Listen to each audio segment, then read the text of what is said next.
Assalamualaikum warahmatullahi wabarakatuh.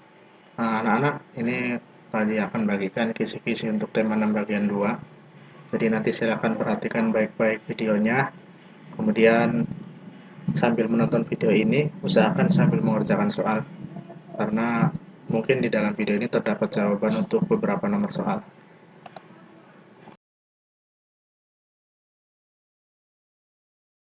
Nah, ini untuk ada peta konsep untuk tema 6 bagian 2. Ada 3 mata pelajaran yang diujikan.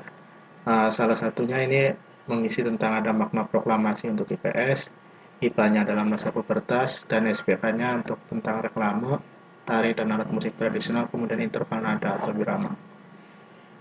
Nah, baik, langsung saja. Ini Pak Haji akan menjelaskan yang pertama itu mengenai masa pubertas. Di sini ada ciri-ciri masa pubertas.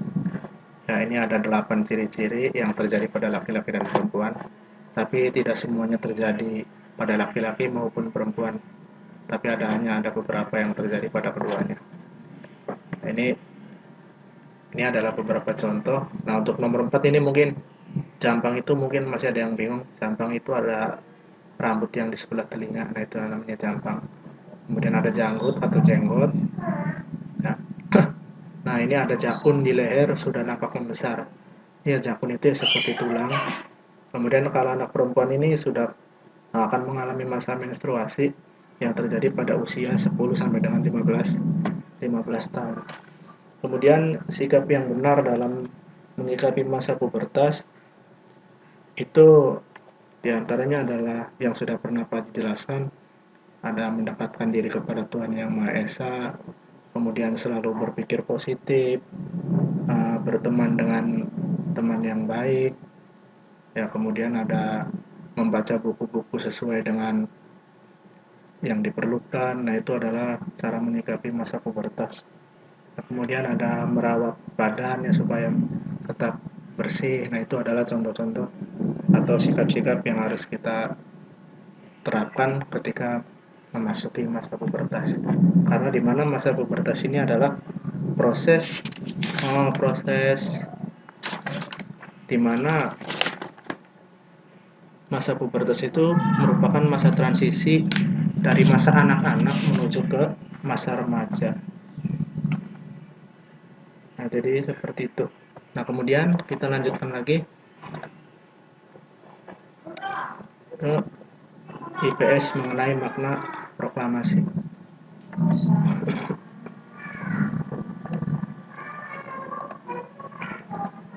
Nah, di sini dijelaskan makna proklamasi itu yang dikumandangkan atau yang dibacakan oleh Bapak Soekarno-Hatta pada tanggal 17 Agustus 1945. Ini diantaranya yang pertama bahwa proklamasi itu sebagai puncak perjuangan bangsa Indonesia.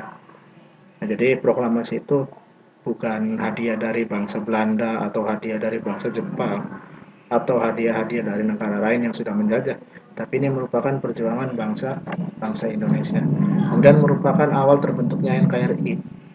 Ya mungkin Indonesia dulu itu mengalami beberapa perubahan nama negara. Itu nah ini makanya terbentuknya negara NKRI. Awal mulanya terbentuk negara kesatuan karena terdiri dari beberapa negara bagian kemudian menjadi satu. Makanya negara kesatuan Republik Indonesia. Dan menjadi negara yang merdeka dan berdaulat. Yang merdeka dan berdaulat yang diakui oleh bangsa lain. Kemudian kemerdekaan NKRI merupakan hasil perjuangan bangsa Indonesia.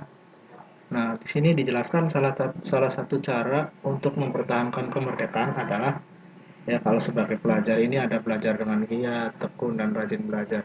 Ini kegiatan-kegiatan yang baik atau kegiatan yang positif yang kita isi dalam masa mempertahankan kemerdekaan.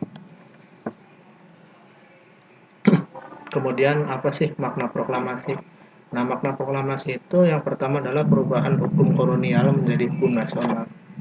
Nah, ketika Indonesia masih dijajah, ini kita masih menggunakan hukum kolonial atau hukum-hukum yang dibuat oleh negara Belanda. Nah, kemudian setelah merdeka, ini akan menjadi hukum nasional. Indonesia membuat hukumnya sendiri.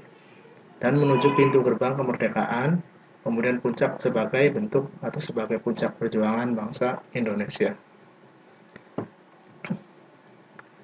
Nah, ini ada mempelajari kesenian daerah, ini merupakan salah satu sikap dalam mempertahankan persatuan dan kesatuan. Kemudian ada lagi dengan cara melestarikan budaya bangsa, belajar dengan rajin, ini juga merupakan perwujudan sikap cinta tanah air ya, untuk kalian sebagai seorang pelajar. Nah, ini juga ada nih, cara yang dilakukan sebagai pelajar untuk mempertahankan kemerdekaan. Nah, di antaranya adalah belajar lihat, menggunakan produk dalam negeri,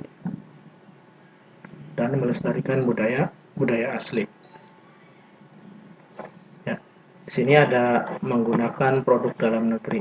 Ya, ini merupakan salah satu contoh untuk mempertahankan kemerdekaan ya. Karena jika produk dari luar negeri masuk ke Indonesia, maka produk di dalam negeri tidak akan bisa berkembang. Nah, seperti itu. Oke, lanjut ke SPK. Ini yang pertama akan kita pelajari adalah mengenai reklame. Ini ada jenis-jenis reklame, mungkin ada yang masih ingat atau ada yang sudah lupa. Nah, ini kita perhatikan baik-baik, jangan sampai keliru. Ini jika dilihat dari tujuannya, ini dari tujuannya ya. Reklame itu ada reklame komersial.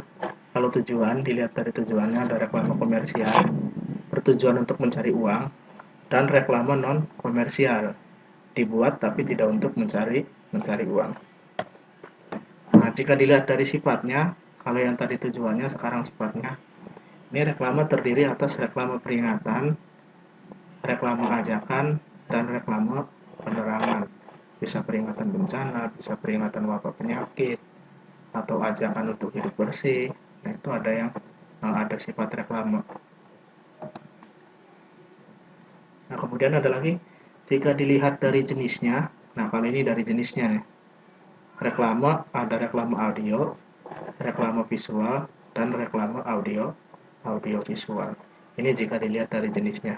Jadi nanti kalau ada soal, ini perhatikan apa yang diminta. Jangan ditabrak semua, tapi apa yang diminta, apakah tujuannya atau sifatnya atau jenisnya. Jangan sampai tertukar. Nah, apa sih reklame itu? Reklame merupakan karya seni rupa yang dibuat dengan tujuan untuk memberikan informasi. Bisa untuk mengajak, bisa untuk menganjurkan, atau menawarkan suatu barang. Reklame dibuat semenarik. Ya, reklame itu dibuat semenarik, sebagus mungkin, seindah mungkin, sekeren mungkin, agar masyarakat yang melihat atau mendengarkan menjadi tertarik dan mengikuti ajakan yang disampaikan. Nah, ini adalah tentang jenis-jenis reklame.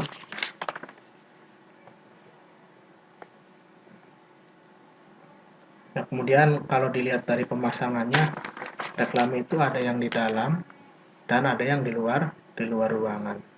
Nah, itu adalah contoh-contoh reklame.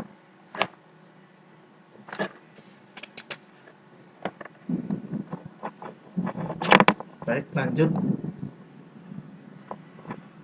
Ini mengenai tari dan alat musik tradisional.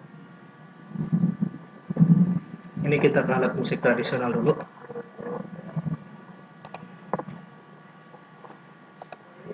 Nah, ini ada beberapa contoh alat musik tradisional dari beberapa daerah. Tinggal nanti kalian cocokkan yang ada di dalam soal itu yang diminta apa alat musiknya. Ini ada kecapi dari Provinsi Sulawesi Barat, ada gamelan dari Jawa Barat, angklung dari Jawa Barat, ada tifa dari Papua, dan masih banyak lagi. Ini tinggal nanti kalian sesuaikan dengan soalnya yang diminta alat musik apa. Nah, kemudian di sini ada tarian tradisional. Di sini ada tari pendet dari Bali, ada tari kandagan dari Jawa Barat, ada tari kelana topeng dari Yogyakarta, ada tari remo dari Jawa Timur. Nah, ini tinggal kalian sama seperti tadi, tinggal kalian cocokkan di soal mana yang diminta. Jadi sesuaikan dengan soal, jangan bertukar-tukar. Kemudian itu tari itu terdiri dari bermacam-macam ya. Ada tari kelompok, ada tari perseorangan. Nah, kalau dilihat dari dari anggotanya, ini ada tari tunggal, tari kelompok, dan tari perpasangan.